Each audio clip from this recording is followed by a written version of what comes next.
السلام علیکم پیارے دوستوں، کیسے ہیں آپ سب؟ امید ہے سب خیر خیریت سے ہوں گے۔ مہینہ چل رہا ہے ربیع الاول کا۔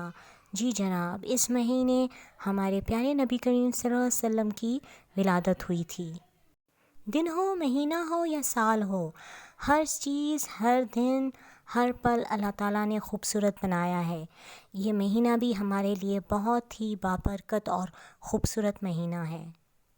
یہ ویڈیو بناتے وقت ہمیں بہت گھبراہٹ ہو رہی تھی، کیونکہ نبی کریم صلی اللہ علیہ وسلم کے بارے میں جتنا کہا جائے اتنی زیادہ خوبصورتی ہے، لیکن اگر ہم سے کوئی غلطی سے بھی کوئی غلطی ہو جائے تو ہمیں معاف کر دیجیے گا۔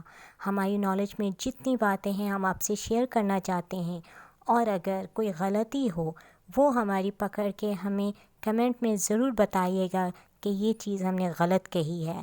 دن ہو یا رات ہو، لیکن مکہ اور مدینہ میں کبھی بھی رات کا سماں اندھیرا نہ لگا، کیونکہ یہاں پر قدرتاً اللہ تعالیٰ کا نور بستا ہے۔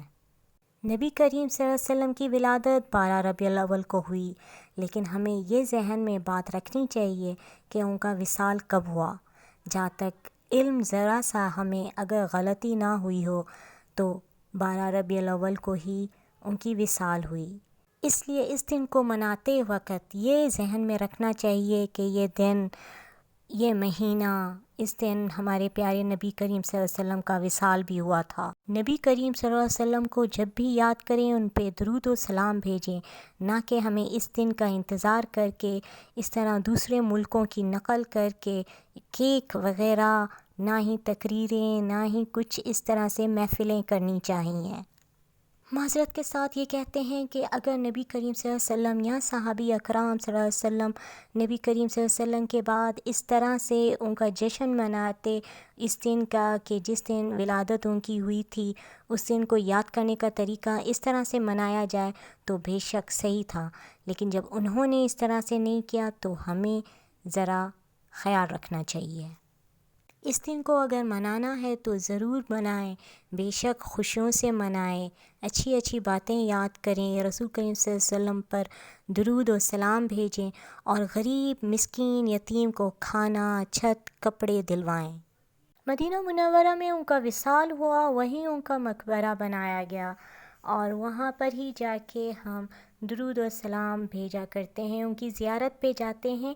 ان کے ساتھ ہی حضرت ابو بکر اور حضرت عمر رضی اللہ تعالیٰ، جو کہ ان کے بیسٹ فرینڈ بھی تھے، اور صحابی کرام صلی اللہ علیہ وسلم بھی تھے، ان کی بھی قبر مبارک ان کے ساتھ ہیں۔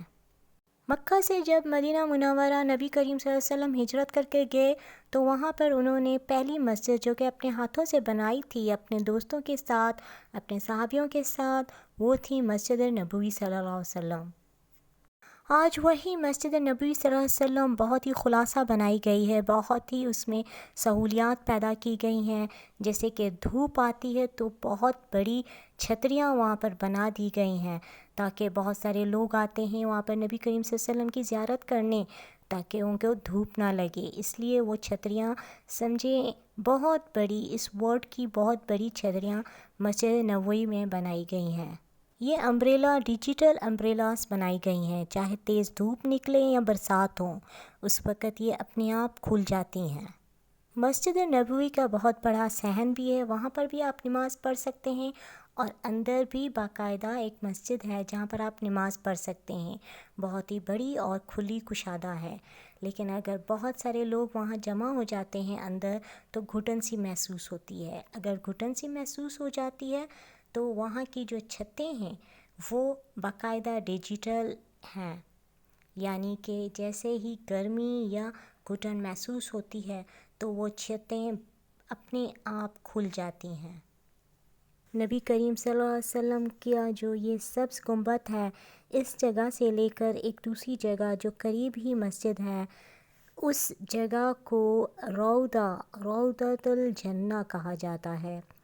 صحیح طرح سے اگر ہم نے نام نہیں لیا تو معذرت کے ساتھ، لیکن ریاض الجنہ من روضہ کچھ اس طرح سے ہے، روضۃ الجنہ، اس جگہ کو کہا جاتا ہے کہ وہ جنت کا ٹکڑا ہے، اگر وہاں کوئی نماز پڑھے گا تو سمجھو اس نے جنت میں نماز پڑھی۔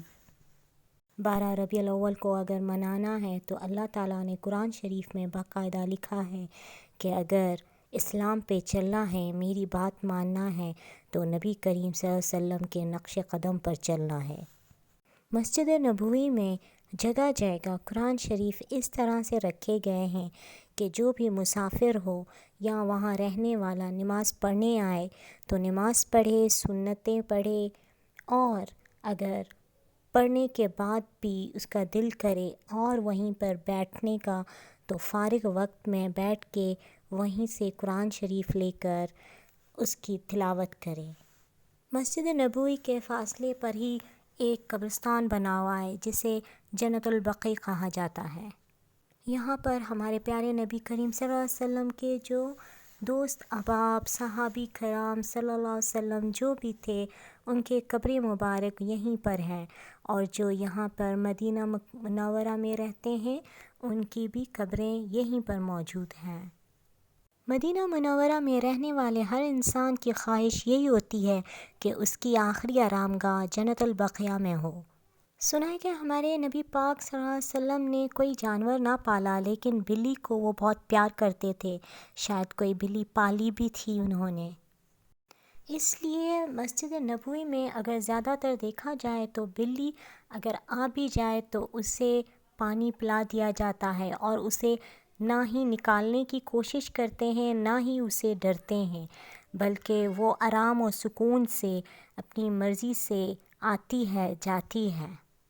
مکہ المکرمہ میں زمزم پانی نکلا تھا، وہی پانی زمزم یہاں پر لا کر رکھتے ہیں تاکہ مسافر یا رہنے والے یہاں کے لوگ زمزم کا پانی پی سکیں۔ مکہ اور مدینہ میں جو بھی انسان ایک بار آیا وہ وہیں کا ہو کر رہ جاتا ہے، چاہے آپ واپس اپنے وطن میں بھی آ جائیں تو وہاں کی خوشبو انسان کبھی نہیں بھول سکتا۔ مدینہ منورہ میں ایک اور مشہور مسجد ہے جسے مسجد القبلتین کہا جاتا ہے۔ قبلتین کا مطلب ہے 2 ڈائریکشنز، یعنی کہ اس کی بھی ایک بہت بڑی ہسٹری ہے۔ جیسے کہ آپ سب جانتے ہیں کہ ہمارا قبلہ، ہماری ڈائریکشن خانہ کعبہ ہے، لیکن خانہ کعبہ سے پہلے اللہ تعالیٰ نے جو ڈائریکشن بتائی تھی کہ جس طرف سے نماز پڑھ کے سجدہ کرو، وہ فلسطین میں مسجد الاقصیٰ تھی۔ جب مسجد الاقصیٰ کی طرف کر کے ڈائریکشن نماز پڑھتے تھے تو ایک دفعہ اسی مسجد میں نبی کریم صلی اللہ علیہ وسلم اپنے صحابہ کرام صلی اللہ علیہ وسلم کے ساتھ یہاں پہ نماز پڑھ رہے تھے، لیکن اسی وقت فرشتہ نازل ہوا اللہ تعالیٰ کے حکم سے اور فرمایا کہ آپ اپنی ڈائریکشن خانہ کعبہ کی طرف کریں، نہ کہ مسجد الاقصیٰ کی طرف، کیونکہ یہ خدا کا حکم تھا۔ اس لیے اس وقت شاید نماز العصر یا ظہر کی نماز ہو رہی تھی، نماز پڑھتے پڑھتے ڈائریکشن چینج کر دی نبی کریم صلی اللہ علیہ وسلم نے نماز کے وقت، اور تمام نمازیوں نے بھی نبی کریم صلی اللہ علیہ وسلم کے پیچھے اپنی ڈائریکشن چینج کر لی۔ اس دن سے اس مسجد کا نام مسجد القبلتین ہے، یعنی کہ 2 ڈائریکشنز۔ ہمارا سب سے پہلا قبلہ تھا مسجد الاقصیٰ، اور ہم مسجد الاقصیٰ کے بارے میں اپنی نیکسٹ ویڈیو میں آپ سے یہ شیئر کریں گے جو ہمیں پتہ ہے۔ اس تصویر میں آپ دیکھ رہے ہوں گے ایک بلیک کلر کا ٹامب ہے اور ایک گولڈن کلر کا۔ اب اس میں بھی کنفیوژن بہت سارے لوگوں کو پھیلائی گئی ہے کہ مسجد الاقصیٰ جو گولڈن ٹامب ہے وہ ہے، لیکن اصل میں گولڈن ٹامب والی نہیں بلکہ بلیک ٹامب والی ہی مسجد الاقصیٰ ہے۔ ہماری ویڈیو کچھ زیادہ ہی لمبی ہو گئی ہے، اگر ہم سے کوئی غلطی ہو گئی ہو تو معذرت کے ساتھ ہم آپ سے معافی چاہتے ہیں۔ خوش رہا کریں، مسکراتے رہیں اور مسکراہٹیں بانٹتے رہیں۔ شکریہ۔ ہماری چینل میرے الفاظ کو لائک کریں، شیئر کریں اور سبسکرائب کریں۔ اگر کوئی غلطی ہو تو ہمیں کمنٹس میں ضرور بتائیے گا۔